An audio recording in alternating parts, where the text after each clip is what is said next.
우리 옆 사람하고도 인사 한번 하십시다. 네, 날씨가 갑자기 추워졌는데요. 우리 얼굴을 딱 펴고 밝은 얼굴로 우리 옆 사람하고 인사합시다. 사랑합니다. 축복합니다. 예수님이 당신을 위해 성탄하셨습니다. 기쁜 소식을 전합니다. 할렐루야. 이렇게 허리도 한번 이렇게 딱 펴보세요.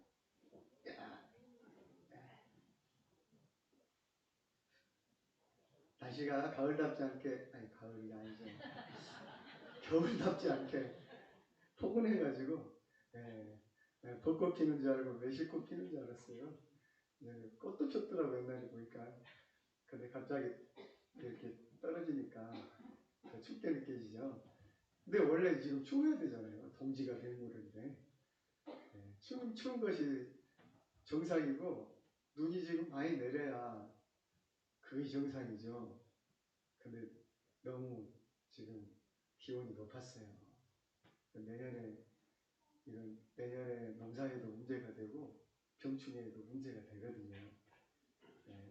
겨울은 겨울답고, 그죠? 여름은 여름답고, 가을은 가을답고, 봄은 봄다워야 되는데 요즘에 이게 날씨가 종을 못 잡는 것 같아요. 이게 기후 이변 때문에 그렇습니다. 온난화 때문에 이번 겨울에 춥다가 덥다가 뭐 폭설이 내렸다가 폭우가 내렸다가 뭐 강풍이 불었다가 뭐 그럴 것 같아요. 다 우리 잘못 때문입니다. 인간들이 더 불을 많이 떼고 살고 그죠? 탄소를 너무 많이 배출해가지고 이런 일들이 지금 일어나는 것 같아요. 기도해 주시기 바랍니다. 올 한 해 잘 넘길 수 있도록. 그래도 어쨌든 대림절은 다가오고 올 한 해는 또 이렇게 얼마 안 남았어요. 또 한 살을 더 먹어가고 있어요. 반가운 일은 아닌 것 같아요. 옛날 젊었을 때는 우리 하은이나 우리 아이들 같이 있을 때는 빨리 나이 먹으면 좋겠다 싶었는데 어른 돼가지고 그냥 떵떵거리고 이게 내 마음대로 살고 싶었거든요. 근데 중년이 넘어가니까 이 나이 먹은 게 싫어요. 해가 가는 게 싫어요. 무섭기도 하고요. 그래도 어쨌든 한 살씩 더 먹어갑니다. 주님 오실 날 더 가까운 것이고 또 그만큼 내가 성장하고 성숙해가야 할 줄 믿습니다. 2주밖에 안 남았어요. 50주, 51주, 52주 올 한 해도 마지막까지 유정의 미를 잘 거두실 수 있기를 바랍니다. 오늘 대림절 세 번째 주일인데요. 이 대림절은 2000년 전에 하나님의 아들 예수님께서 사람의 몸을 입고 이 땅에 오신 성탄을 기리는 절기라고 했습니다. 지난 100년 동안 3명의 천재를 꼽으라면 세계적인 영향을 미친 천재 3명을 꼽으라면 여러분 누구를 꼽겠습니까? 지난 100여 년 동안 나 그러면 안 되죠. 자기는 뭐 100년 동안 뭐 세종대왕 이런 거 말고 누구 꼽을 수 있을까요? 여러분들은 잘 모를 수도 있죠.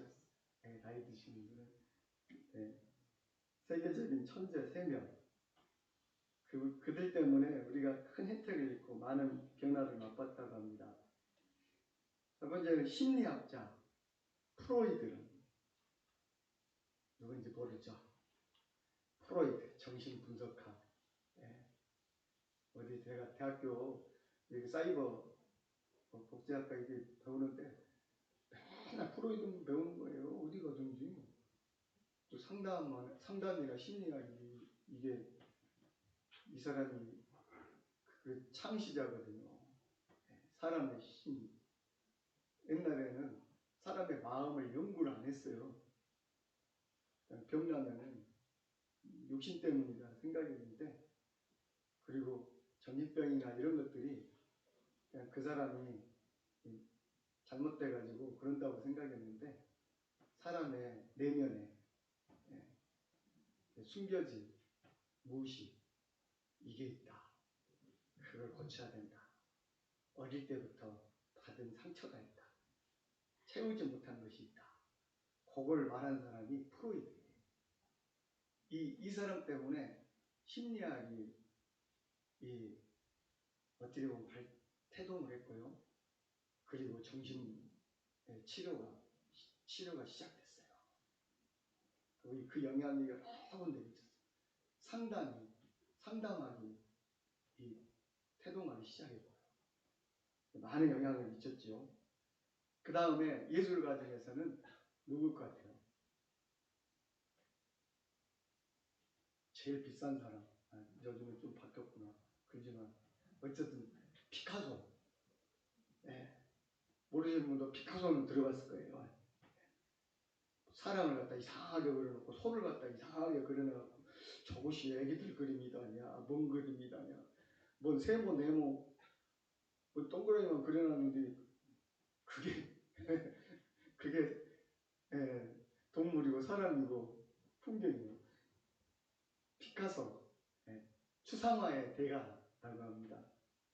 옛날에는 그림하면은 아름다운 산과 아름다운 이 계곡과 또 아름다운 사람 그대 모습 그대로 그렸잖아요. 근데 이 사람은 그 핵심, 그 추상적인 거, 그걸 갖다 그리고 사람을 앞면만 옛날에는 그린다 그러면 앞면만 딱 그리잖아요. 여러분이 사람 그린다 그러면 어떻게 그릴 거예요? 나를 저를 딱 그린다고. 잘생긴 목사님, 눈도 이쁘고 코도 이쁘고 입도 이쁘고 이리 잘생겼나 하고 이렇게 이 정면을 딱 그릴 거 아니에요. 근데 이 사람은 어찌 사람이 정면만 있냐? 이 옆귀퉁이도 있고 옆귀퉁이도 있고 뒤도 있고 이 평면으로만 사람을 그리지 말자. 그래가지고 눈을 이쪽으로 그려놓고 귀를 이쪽으로 그려놓고 뒷모습을 이쪽으로 그려놓고 등도 이쪽으로 그려놓고 비록 종이 평면이지만 이걸 입체로 싹 그려. 그것도 다 줄여가지고 그 영향을 엄청 그 뒤에 화가들이 받은 거예요. 그 조그만 그림이라도 우리 보기엔 아무것도 아닌데 그 몇백억이 하는 거예요. 피카소, 추상화, 밑에가. 그 다음에 한 사람이 있어요. 우리가 천재 중에 천재라 그러면 누굴까요? 그죠. 이게 분유도 있고 고유도 있잖아요. 아인슈타인 같이 되라고. 학원도 있고 막. 아인슈타인. 이 사람은 뉴턴의 만일력 법칙에 모든 것은 절대적이다. 이것이 과학과 철학을 지배했는데 상대적이다. 모든 것이 사람 보는 눈에 따라서 시간도 길어져 짧아질도 할 수 있고 공간도 휘어질 수 있다. 이게 이런 세상을 발견해가지고요. 블랙홀이 만들어질 수도 있고 그 다음에 모든 물질이 파괴되면 빛의 속도로 만약에 원자라는 것이 이런 것들이 만약에 파괴될 수 있다면 빛의 속도에 그 질량에 곱하기 에너지를 낼 수 있다. 이게 뭘 나올 수 있었을까요? 이 원자가 파괴되면 원자보다 질량이 곧 에너지로 바뀐다는 거. 거기다가 빛의 속도를 곱해버리면 엄청난 에너지, 요만치만 우라늄이 이만치만 있어도요 우리 구레 땅이 다 없어져 본다고. 그래가지고 이 사람의 상대성 원리라든지 이런 걸로 해가지고 원자폭탄의 기본적인 원리가 되고 우주를 새롭게 해석했어요. 아인슈타인 하는 겁니다.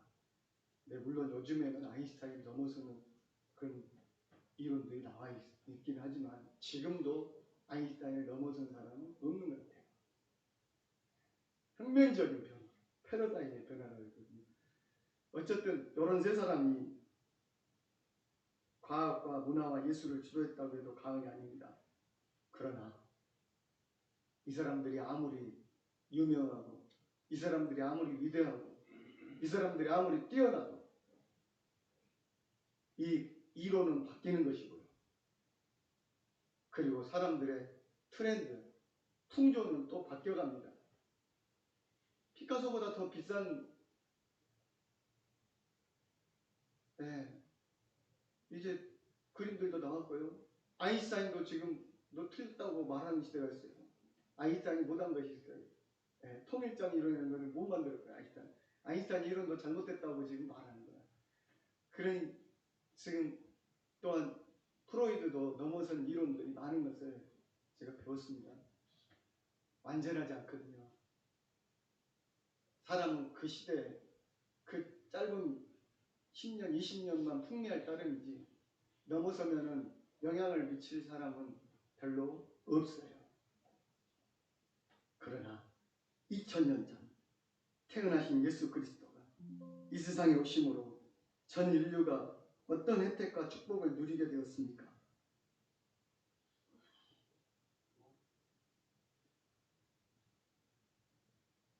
누가 다 설명할 수 있겠습니까? 예수님으로 인해 이 개인이 받은 이 사회와 이 인간들이 받은 그 은혜들을 다 기록하려 한다면 이 세상에 있는 모든 종이를 다 끌어모아도 부족할 것입니다. 지금도 도서관에 가면 이 성경에서 비롯된 책들과 예수님을 믿음으로 은혜로 적은 책들과 믿음으로 얻은 간증의 책들이 얼마나 많을까요? 도서관 몇 개를 채우고도 남습니다. 지금도 계속 나오고 있고요. 그 노래들은 지금도 우리가 얼마나 혜택을 받고 있습니까?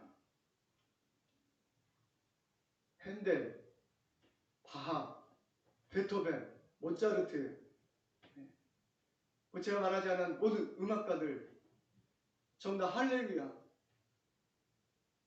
이 모든 이 클래식의 기본이 예수님의 성탄에서 왔다는 거 아십니까, 여러분? 성경에 기반을 두고 있는 거 아십니까? 기뻐하며 경배하세 왕의 주 하나님. 모든 교회 한국들과 이런 오케스트라, 오페라 모든 것 처음에는 교회 음악에서부터 비롯됐었습니다. 오르간이나 피아노나 오케스트라 이 모든 것들이요.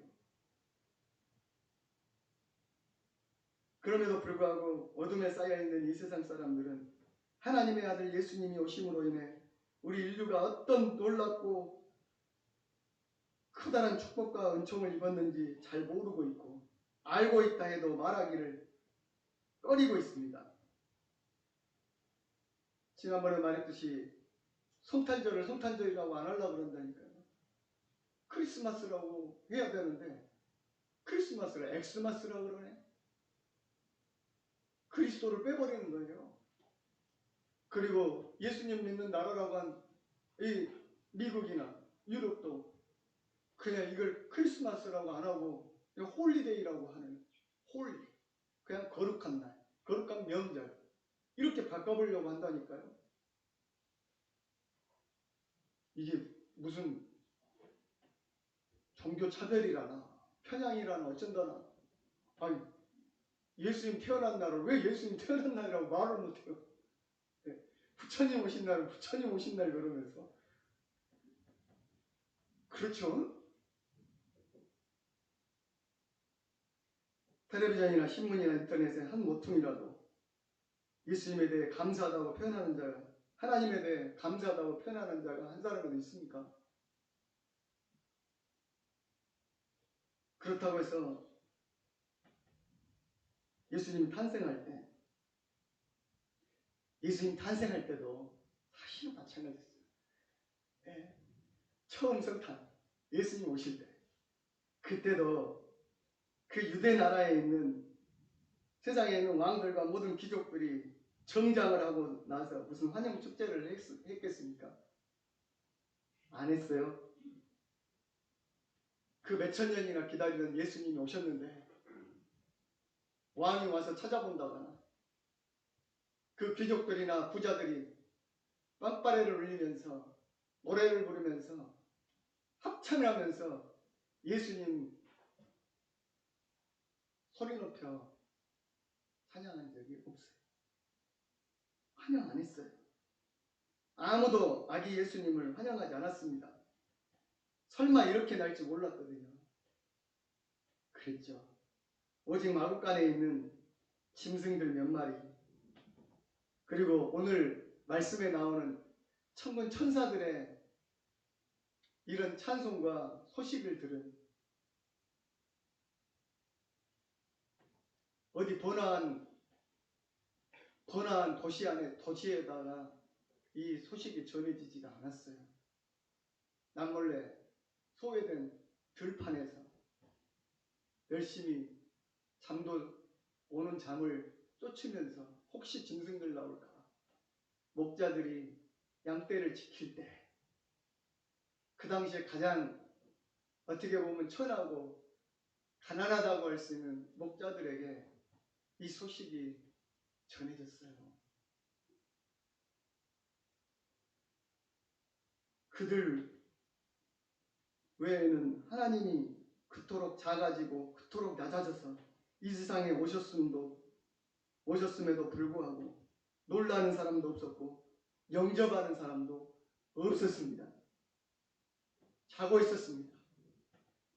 알려고도 안 했습니다. 알고 싶어도 안 했습니다. 그러나 비록 아기 예수님의 탄생을 축하하는 사람들이 많지 않다고 해서 결코 성탄의 의미가 소홀히 다루어져서는 안 됩니다. 비록 아기 예수님은 베들레헴의 시골에 작고 냄새나는 구유에 태어나셨지만 아기 예수 탄생의 의미는 온 우주가 담을 수 없는 참으로 크고 위대한 것입니다. 할렐루야. 이 온 우주적인 사건입니다, 여러분. 네. 온 우주적인 사건입니다. 수천 년 지구의 역사 가운데 가장 위대한 사건입니다.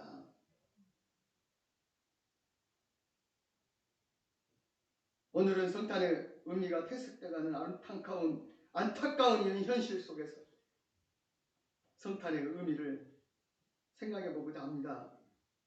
성탄은 지난주에도 말씀드렸지만 임마누엘의 사건입니다. 주님이 우리와 함께 하신 사건입니다. 하나님이 우리와 함께 하신다. 이것을 뭐라 그랬죠? 성육신이라고 그랬죠. 네. 어려운 말로 인카네이션. 그리고 성서의 가장 유명한 네 단어 임마누엘. 임마누엘. 네. 이거 발음 잘해야 돼. 그죠? 임마누엘. 엘이 붙으면은 하나님이라는 소리가 있어요. 임마누엘. 하나님이 우리와 함께 하신다. 임마. 함께 하신다. 우리와. 누엘. 기독교 신앙은요, 네 가지 중요한 기둥이 있어요. 우리가 알고 믿어야 돼요. 다른 교리는 몰라도 네 가지 가장 큰 이 기초가 있어요. 하나는 창조신앙입니다. 하나님이 이 세상을 창조하셨다.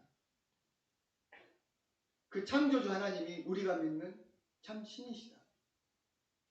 그리고 우리 하나님은 그냥 세상에 무슨 귀신, 잡신, 산신, 바다신, 뭐 달신, 해신 이런 거 아니에요. 그것을 만든 분이에요.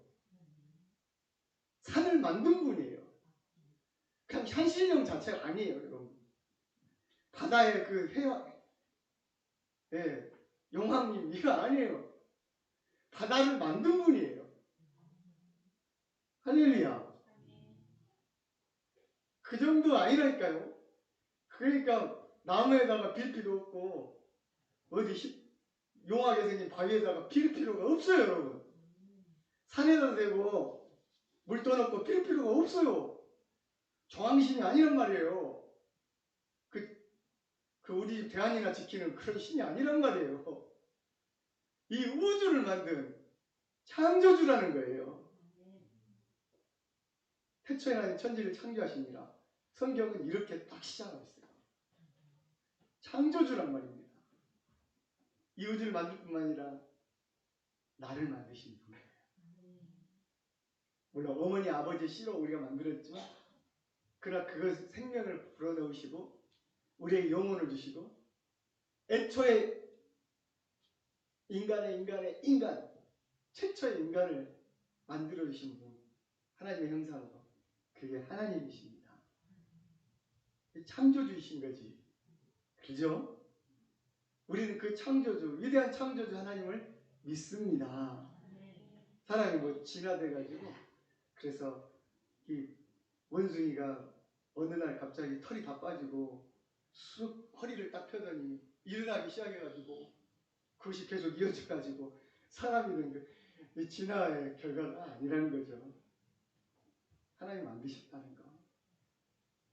하나님 왜 나를 만들려면 좀 키도 좀 크고 좀 등치도 좀 좋고 잘생기게 만들지. 그러나 여러분 우리 모두 온전하게 이 모양 그대로 다 하나님의 쓰임에 맞게 유일하게 만드셨습니다. 할렐루야. 두 번째는 임마누엘 신앙입니다. 하나님은 언제나 나와 함께 하시고 하나님이 함께 하실 때 능치 못할 일이 없다는 것입니다. 그 높은 하나님이 우주도 담을 수 없는 그 하나님이 우리하고 함께 하시려고 하나님이 함께 하시려고 사람을 만든 거예요. 하나님을 기뻐하고 하나님을 찬양하게 하시려고 그래가지고 에덴 동산도 만들으셨고 천국도 다른 게 없어요, 여러분. 하나님이 우리와 영원히 함께 하시려고 천국이라는 것을 만든 거예요. 그리고 우리와 함께 하시려고 이 교회도 만드신 거예요. 우리와 함께 하시려고 예수님도 보내신 거예요. 그게 임마누엘 신앙이에요. 하나님이 나와 함께 하신다. 그 크신 하나님이 나하고 상관없다면 나하고 뭐 상관없는데 뭐 하나님 뭐 믿을 필요 뭐가 있어요. 근데 나와 함께 하신다고 내가 너와 함께 하고 싶다고 하신다니까요. 그리고 실제로 내가 너와 함께 하리라고 약속하셨어요. 내가 예수님 하나님 부를 때 하나님이 눈동자같이 나를 보시고 내 음성을 들으시고 나와 함께 하신다니까요. 그러니까 두려워하지 말라. 놀라지 말라. 내가 너와 함께 하느니라. 내가 너를 도와주리라. 셋째는 중요한 것인데요. 십자가 부활을 믿는 신앙입니다. 안 따라잡자. 십자가와 부활 신앙. 사도신경에 있는 것이 다 우리가 믿는 것인데요. 그 중에 다 중요하지만 창조, 그 다음에 예수님이 오신 이유, 우리 죄를 위해 십자가 지시고 그 고난을 당하심으로 우리가 당해야 될 모든 죄의 싹쓸, 죄의 결과는 사망이잖아요. 그걸 예수님이 자기 생명으로 빚을 갚으셨다니까요. 죄값을 치르신 것이 십자가예요. 그러면 죽고 말았으면 우리는 맨날 공자님같이 제사만 드려야 돼. 그 시간 되면. 네. 맨날 한 3월 정도에 제사 드려야 돼. 예수님한테. 근데 부활하셨어요. 3일 만에 죽음을 이기고, 죽음이 결코 우리를 삼킬 수 없다는 것을 보여주시고, 우리에게 너희도 이렇게 나중에 죽음을 이기고 너희도 이 새로운 육신으로 부활해서 저 천국에서 이 몸을 가지고 영원히 산다는 거, 이걸 보여주시기 위해서 부활하신 거예요.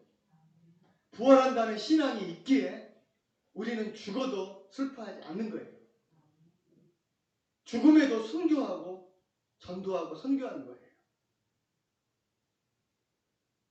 우리는 죽음 이유가 있기 때문에. 죽음이 끝이라면 우리는 안 믿어도 될지 몰라요. 그러나 그 이후에는 심판이 있나니 안 믿는 자는 저 지옥을 가기 위해서 심판의 부활로, 믿는 자는 영원한 새하늘 새 땅에서 변화된 영화로운 몸으로 영원히 함께 살기 위해서 축복의 부활로 다 부활합니다. 여러분. 죽은 사람도 부활합니다. 안 믿는 자도 부활합니다. 처음 들어보셨습니까? 근데 어떤 부활을 하냐? 그 사람들은 행위록에 기록된 심판대 앞에서 자기의 모든 말과 믿지 않는 것과 그 고집과 예수님을 알았어도 교회 다니지 않고 하나님 안 믿는 것 때문에 자기 모든 죄 때문에 법대로 심판받습니다. 그러나 우리는 모든 죄도 있고 약함도 있고 때로는 우리가 실족할 때도 있고 그랬지만 예수님 피로 도장을 이미 꽝 받아버려가지고 우리를 보는 게 아니라 예수님의 십자가를 보시고 부활의 영광스러운 자리에 우리가 있게 됩니다. 오직 믿는 자는. 그러니까 믿어야 되는 거죠. 그 다음에 하나는 재림신앙입니다. 이걸 놓치기 쉬운데요. 무슨 신앙? 재림신앙입니다. 이 네 번째. 여기까지 우리가 예배도 잘 드리고 교회도 잘 나오고 목사도 되고 이 장로님도 되고 권사님도 되고 집사님도 되고 그랬는데 세례도 받고 재림신앙이 없다? 그냥 이 땅에서 마셔라 부어라 그냥 살자, 예수님 뭐 천국 보내준다는데 이러면 안 되는 거예요. 깨어서 기도하고 있어야 돼요. 졸고 있으면 안 돼요. 왜? 예수님이 부활하시면서 40 동안 세상에 계시다가 승천하시면서 뭐라고 하시냐면 내가 올라간 그대로 다시 오리라. 너희에게 성령을 주리니 성령의 권능을 받으면 세상 땅끝까지 복음을 전해라.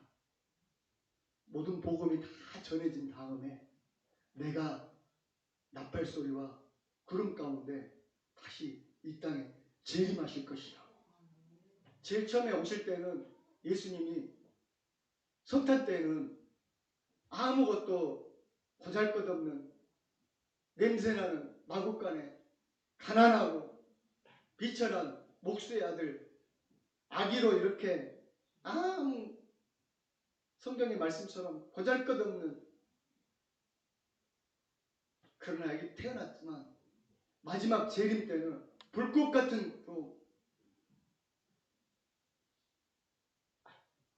감히 쳐다볼 수도 없는 심판의 주로 만왕의 왕으로 재림하셔서 이 땅의 악한 자들을 다 쓸어버리시고 심판대 앞에 서시려고 재림하실 때가 있다는 것입니다. 그때 중요한 것은 우리가 다 믿는다고 믿는 것이 아니라 알곡과 가라지를 나누시고 저는 몰라요. 저도 하나님 앞에 두려워요. 알곡이 될지 가라지가 될지. 양과 염소를 나누시고 교회 안에 있지만 알곡과 가라지를 나누시고 양과 염소를 나누시고 오른쪽에 설 사람과 왼쪽에 설 사람이 나눠진다는 겁니다. 그러니 어리석은 10처녀가 있었지만 기름불 준비한 슬기로운 5처녀가 있었고 기름불 준비 못한 5처녀가 있었는데 그 5처녀는 혼인잔치, 예수님 마지막 혼인잔치에 들어가지 못했어요. 등불을 준비 못해가지고 기름을. 예수님 다시 오신다고 했습니다.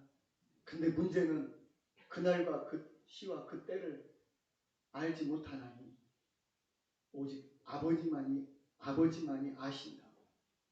그러니 너희는 근신하고 깨어있어 기도하라고. 졸지 말라고. 예수님 성탄하실 때에도 헤롯 대왕이나 그 성경을 줄줄줄 외운다고 하는 바리새인들이나 율법학자들 다 몰랐어요. 한 명도 몰랐어요. 예수님 성탄하실 때. 근데 오히려 먼 나라 동방 박사들만 알아가지고 그 천리길을 달려서 왔잖아요. 그들만이 경배할 수 있었잖아요. 마지막 때 예수님 다시 오실 때 이 재림주로 심판의 주로 오실 때에도 마찬가지예요. 우리가 깨어있지 아니하고 말씀 보지 아니하고 영적으로 분별하지 아니하고 세상에 취해서 있다가 노아의 때처럼 시집가고 장가가고 땅 사고 집 사고 몸 꾸미고 이 세상이 좋아서 즐거웠죠. 그렇지만 구원받은 사람은 깨어있었던 노아의 방주에 들어갔던 노아의 가족 8사람 뿐이었잖아요. 그죠? 네. 다시 오실 주님, 재림의 신앙이 있어야 할 줄 믿습니다. 여러분, 율법으로는 의롭다고 판단할 수 있는 사람이 세상에 한 사람도 없습니다. 예수님도 율법 아래 태어나셔서 십자가상에서 자신의 생명을 쏟아바침으로 모든 율법의 의를 이루어 주셨습니다. 십자가상에서 예수님이 하신 7마디 말 중에 가장 중요한 말은요, 다 이루었답니다. 한번 따라해 봅시다. 다 이루었다. 엘리엘 야마사 왔다니 어찌하여 하나님 나를 버리시나이까? 잠시 하나님이 버리신 것은요, 예수님이 모든 인류의 이 율법으로 지은 모든 죄 있잖아요. 율법 아래 있는 자들은 다 죽을 수밖에 없는 사형수 심판을 받아야 돼요. 지옥 갈 수밖에 없는. 율법으로는 구원받을 자가 없어요. 의롭다 할 자가 없다 그랬어요. 근데 예수님이 십자가에서 그걸 다 뒤집어 써버리니까 하나님이 잠시 고개를 싹 돌려본 거죠. 왜? 하나님과 죄는 함께 할 수 없거든요. 창세기부터 삼위일체 함께 하신 하나님이 그때만은 돌아서신 거죠. 그래서 예수님이 어찌하여 나를 버리시나이까 그랬던 거죠. 그렇지만 나중에 중요한 건 내가 다 이루었다. 율법의 요구, 우리를 의롭게 하신 그 요구를 빚을 다 갚았다는 것. 헬라어로 텔레스타이라고 했는데 이것은 빚을 다 갚았다. 죄의 빚. 지옥에 가야 될 우리의 죄가를 예수님이 빚내가지고 다 탕감해 주셨다는 거예요. 여러분, 감옥에 갈 사람들 보면은 저 돈 많은 우리 재벌집 그런 분들, 여러분들은 돈 다 내고 탕감받는 거 봤죠? 감옥에 안 가. 그 양반들. 빚을 갚아버리니까. 예수님이 여러분 빚을 십자가에서 다 갚아주셨어요. 근데 그 값이 1, 2억이 아니에요. 예수님 생명값이에요. 예수님 독생자의 생명값. 이렇게 오셔서 우리 죄를 다 사해 주셨다는 것. 그것이 기쁜 소식입니다. 할렐루야. 여러분, 지금 사형당할 사람이 내일 누가 대신 생명을 다 감당해주고 그 죽을 죄의 값을 다 치러줬다 그러면 이보다 기쁜 소식이 어디 있습니까? 내일 당장 사형 집행해야 되는데 대신 누가 죽어줬다는 거야. 갚아줬다는 거야. 그 죄에서 우리를 구원해 주신 이 소식을 여러분 남의 소식이 아니라 나에게 주신 소식으로 들으시길 바랍니다. 나 같은 죄인 살리신 주의 놀라워. 이것이 이 뉴튼 목사님의 고백이었는데 맨날 남의 노예들 아프리카에서 잡아다가 인신매매죠. 어떻게 보면 잡아다가 팔았던 사람이 이분이 그러다가 예수님 믿고 나서 지은 시가 바로 그거랍니다. 우리는 그렇게 노예였어요. 포로였어요. 죄와 마귀와 사탄과 어두울 때 여러분 맨날 다른 거에다가 빌었죠. 예, 헛된 귀신에 사로잡혀 있던 자들이 우리 아닙니까? 거기서 우리를 자유케 해주셨다니까요. 우리를 해방하시는 기쁜 소식을 이 천사를 통해 목자들에게 전했지만 지금 오늘 우리에게 그 소식이 들려졌다니까요. 한 가지 그 소식을 우리 이웃들에게 전해야 됩니다. 불쌍하잖아요. 지금 안 믿는 여러분들 형제들은 그거 모르잖아요. 내가 지옥 갈지도 모르고 지금 뭐에 매였는지도 모르고 사망 가운데 있는지도 모르잖아요. 이웃에게 예수님의 성탄의 소식을 전해주실 수 있기를 바랍니다. 우리가 사랑의 선물이나 이런 걸 성탄절이나 부활절에 왜 주느냐. 교회도 안 나올 건데 어떤 분은 그런 말씀 하시는 것 같아요. 여러분 그래도 전해야 됩니다. 그래도 전해야 됩니다. 예수님이 나셨어요. 예수님이 당신을 위해 나셨어요. 당신의 죄를 위해서 천국의 길을 열어주셨어요. 생명을 주셨어요. 그 예수님을 듣지 않더라도 듣든지 말든지 전해야 됩니다. 이제가 주님이 그를 감동하실 때가 있을 것이니까요. 이 소식을 전한 여러분 되시기 바랍니다. 그리고 먼저 내가 이것을 참 기쁨의 좋은 소식으로 영접하시기 바랍니다. 이 시간 할렐루야. 함께 기도하십시다. 우리 함께 하시나요? 기도하십시다. 주님 성탄의 기쁜 소식을 감사드립니다. 예수님이 오신 것이 이렇게 좋은 일인데 나에게 이렇게 귀한 일인데 내가 모르고 있었습니다 하고 이 시간 주님 앞에 함께 기도하며 나아가십시다. 함께 기도하겠습니다. 걸어가신 아버지 하나님 정말 감사드립니다. 저희를 구원해 주신 그 은혜 감사드립니다. 그 예수님이 오셔서 창조주하신 하나님을 내게 믿게 해주시고 아버지 하나님 나를 그 죄악의 수함한 사망의 죄 가운데서 아버지 하나님 포로된 가운데서 나를 구원해 주셔서 감사드립니다. 아버지 하나님 그 소식이 내게 전해졌지만 내가 기쁜지 모르고 좋은 것인지 모르고 살았습니다. 아버지 예수님이 정말 이렇게 귀한 분인지 모르고 살았습니다. 아버지 하나님 시간 저희를 깨닫게 하여 주시옵소서. 아멘. 감사합니다. 주님 저희를 구원해 주셔서 감사합니다. 하나님을 알게 해주셔서 감사합니다. 또 하나님이 보내신 이 귀한 예수님을 내가 구주로 영접하게 해주시니 감사합니다. 이 귀한 선물을 값없이 나에게 주셨으니 감사합니다. 나는 하나님께 아무것도 드릴 것이 없는데 이 생명을 이 물과 피를 다 흘리셔서 우리를 위해 십자가에 달리시고 부활하신 주님을 보내주셔서 감사합니다. 이 기쁜 소식을 내가 아멘으로 듣게 하시니 감사합니다. 내가 구원받게 되니 감사합니다. 아버지 하나님, 그러나 나만 구원받을 것입니까? 아직도 예수님을 모르는 이웃들, 예수님을 모르는 우리 남편, 아내, 부모님, 형제들, 성탄이 무엇인지 모르는 우리 이웃들, 아버지 구원받게 해주십시오. 그들에게도 좋은 소식이 되게 하여 주시옵소서. 기쁨의 소식이 될 수 있게 하여 주시옵소서. 예수님의 이름으로 간절히 기도드립니다. 아멘.